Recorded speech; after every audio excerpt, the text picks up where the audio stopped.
Fala aí, galera, beleza? Matando a saudade de vocês. Hoje a nossa aula é sobre cinemática vetorial. Peraí, cinemática vetorial, professor, mas nós já vimos cinemática. Sim, mas tudo que é bom pode ficar pior, quer dizer, melhor.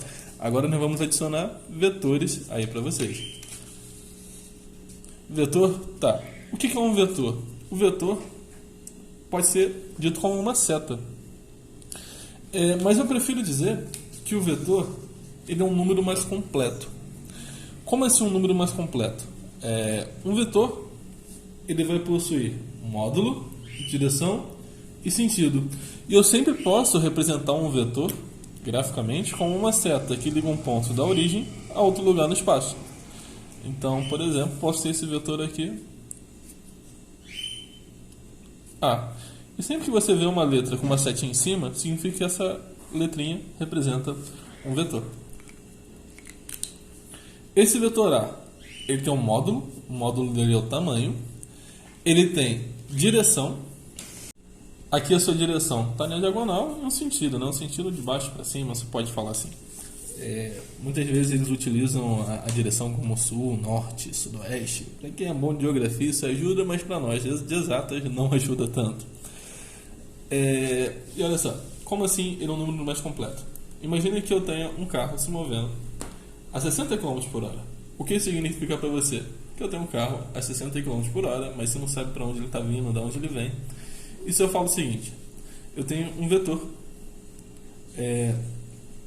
na direção horizontal, o sentido da esquerda para a direita, o tamanho desse vetor é 60 km por hora. O módulo é sempre o tamanho, tá bom? Eu sei que esse carro ele vem da esquerda e vai para a direita, está a 60 km por hora e na direção horizontal. Ele me dá mais informações. E todo vetor vai possuir, como eu disse, um módulo, direção e o sentido. E para que estudar vetor é importante quando for falar de velocidade relativa? Mas professor, toda velocidade é relativa. Sim, cara, você está certo, toda velocidade é relativa.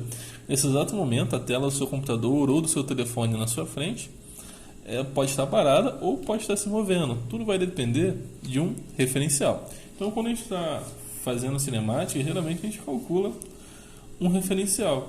Esse carro aqui, por exemplo, olha, ele está parado ou está se movendo? Depende do referencial. Se o referencial for essa árvore que está aqui no meio da estrada, ele está se movendo, se move para a direita com uma certa velocidade. Agora, se o referencial for o motorista ou algum dos passageiros, esse carro ele vai estar parado, porque para o motorista, para o passageiro, o carro não está se movendo, o carro está parado e é a estrada que se move. Cara, isso é muito louco, sim, mas acredite em mim, a velocidade é relativa.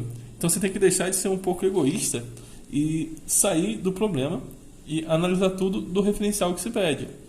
Às vezes, nos vai ser útil analisar a situação de um outro referencial. Por exemplo, se meu referencial agora for um outro carro.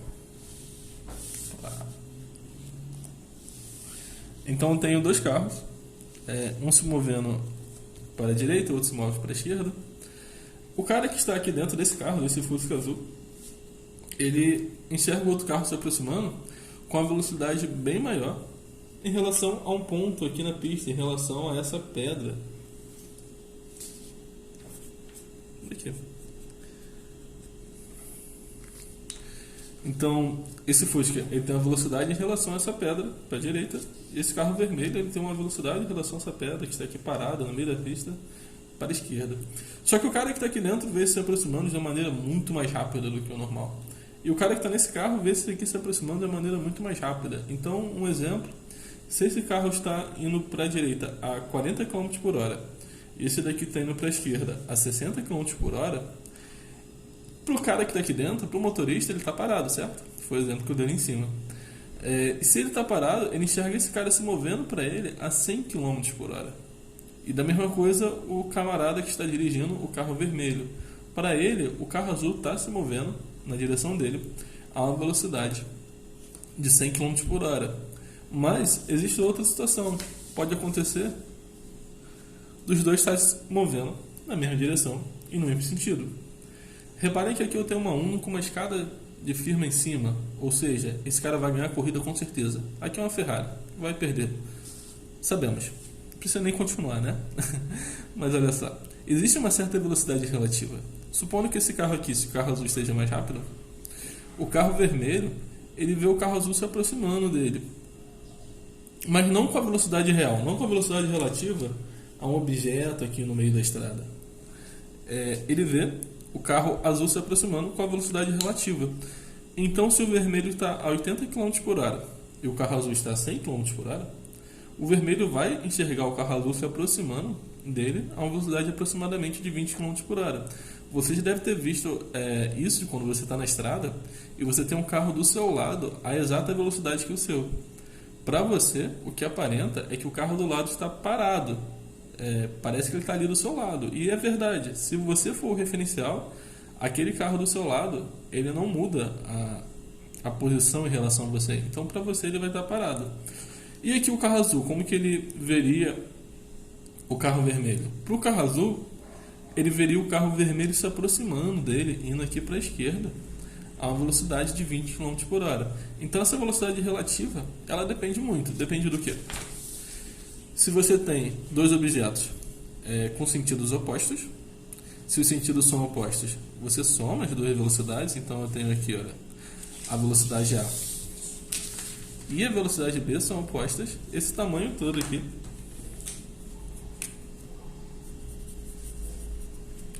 é a velocidade relativa que um enxerga o outro. Estou somando as duas. Então, se um está a 20 e o outro está a 10, você soma as duas e vai dar 30. Já, se tiverem sentidos iguais, eu vou subtrair as duas velocidades e me dar a velocidade relativa de um do outro. Está vendo esse daqui? Ó? O que falta para o B? Chega ao A, é esse pedacinho. Então, se um está a 100 km por hora e o outro está a 90, a velocidade relativa dos dois vai ser de 10 km por hora. Então, vamos imaginar o seguinte exemplo. Eu tenho uma pessoa que está no topo de uma escada rolante, e essa escada rolante está no modo para cima, né? A escada está rolando para cima, mas a pessoa decide descer a escada rolante andando para baixo. E essas duas velocidades são velocidades em relação ao chão aqui do shopping. Então, eu tenho uma pessoa que vai descer uma escada rolante que está indo para cima. Primeiro, eu quero que você pense. Imagina que, por um momento, a velocidade dessa pessoa seja menor do que a escada rolante. Quem vai descer é a velocidade da escada rolante. Então, ele vai subir junto com a escada. Apesar de não ir tão rápido quanto estaria se estivesse parado, mas ele vai subir com a escada. Se a velocidade dessa pessoa for exatamente igual à velocidade da escada rolante, ele iria andar, mas não sairia do lugar. Ele ficaria sempre ali. E se a velocidade dessa pessoa for maior, em módulo, claro, do que a velocidade da escada rolante, essa pessoa sim consegue descer e atingir seu objetivo. Então, imagine que essa escada rolante tem uma velocidade de 1 metro por segundo. E a velocidade da pessoa vai ser de 2 metros por segundo. E a pergunta é qual tempo ela levaria para chegar aqui no chão. Primeiro, que distância ela vai percorrer, né? Nós não sabemos. Que distância ela percorre? Observe que aqui eu tenho um triângulo pitagórico. Aqui vale 6, aqui vale 8. E por consequência aqui vai valer 10. Se você não lembra, aí te recorda. Um triângulo 3, 4, 5. Você pode fazer Pitágoras também, né? Então 6 ao quadrado mais 8 ao quadrado vai ser igual a 10 ao quadrado. Esse lado vale 10. Se a pessoa tivesse aqui parado no início da escada e subindo a escada andando a 1 metro por segundo, ela levaria exatamente 10 segundos para chegar no topo. Agora imagine que se fosse uma escada normal, uma escada paradinha, que não fosse uma escada rolante, e essa pessoa decidisse descer a 2 metros por segundo. Se ela percorre a distância de 10 metros, isso daqui vale 10 metros, né? Se ela percorre essa distância de 10 metros, ela levaria 5 segundos para chegar ali no chão. Mas a escada está indo para cima e ela vai estar indo para baixo, então tem que fazer velocidade relativa de um com o outro. Nesse caso, a velocidade da pessoa, a velocidade efetiva, a velocidade da pessoa, vai ser a velocidade dela menos a velocidade da escada. Professor, tu acabou de falar que quando estiverem em sentidos opostos eu vou estar somando, e porque você está subtraindo aqui.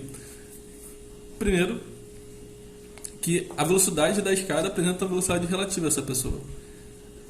Então, a escada, para a pessoa está parada e a escada está se movendo a 3 metros por segundo. Mas para alguém que está aqui no solo, o que essa pessoa está vendo? Ela está vendo uma escada subindo e essa pessoa descendo.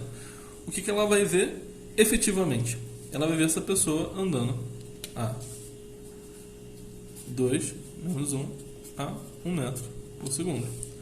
Então, essa pessoa ela precisa percorrer uma distância de 10 metros a velocidade de 1 metro por segundo. Qual tempo ela vai levar? Sabemos que velocidade é ΔS sobre ΔT. Então, ΔT é o ΔS dividido pela velocidade. Se eu dividir 10 por 1, eu vou ter 10 segundos, que é a resposta.